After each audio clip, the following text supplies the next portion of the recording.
మనం మన ధర్మాన్ని ఆచరించాలి.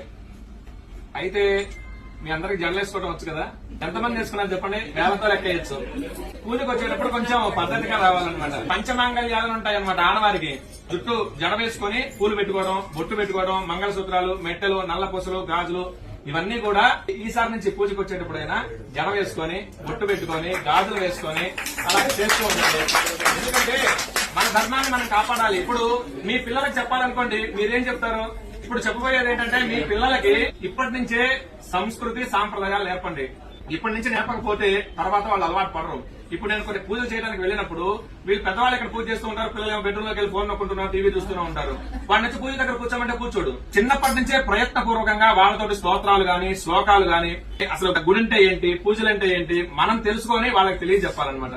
అలా చేస్తే వాళ్ళు సంస్కారవంతులు అవుతారు. చదువు 30% ఉన్నా మిగతా 70% సంస్కారం ఉండాలి. ఆ సంస్కారం వల్లనే చివరి దశలో వాళ్ళు మనల్ని చూసుకోగలిగేది అనమాట. వృద్ధాశ్రమాలు ఎందుకుంటున్నాయంటే పిల్లల్లో అవగాహన లేక, పెద్దవాళ్ళు చెప్పక.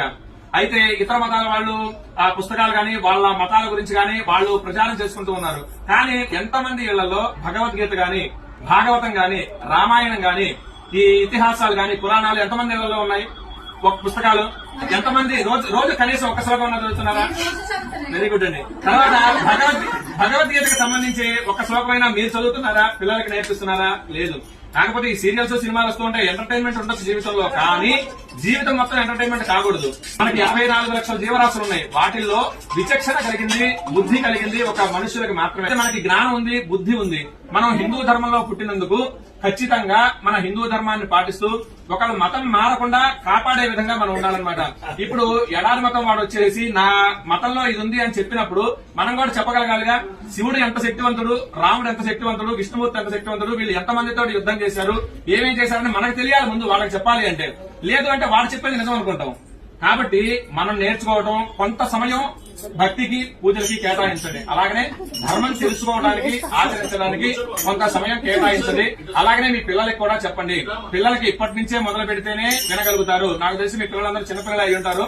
మీరు కలిగిన కుర్చీలో కూర్చున్న వాళ్ళ కింద కూర్చున్న వాళ్ళు 10-12 సంవత్సరాలు వాళ్ళు అయి ఉంటారు. కాబట్టి ఇప్పటి నుంచే మొదలు పెట్టండి. ఇప్పటి నుంచి మొదలు పెడితే కనీసం రోజుకు ఒక శ్లోకం, లేదు అంటే మన ధర్మం ఇది, బొట్టెందుకు పెట్టుకోవాలి. అలాగనే ఈ కొన్ని స్కూళ్లలో బొట్టు పెట్టుకోనీరు, జడ వేసుకోనీరు, రిబ్బన్లు వేసుకోనీరు, గాజులు వేసుకోనీరు. ఇప్పటి నుంచి ఇట్లా మొదలైతే ఇక పెద్ద అయిన తర్వాత అసలు వాళ్ళు మన మాట ఎందుకనమాట.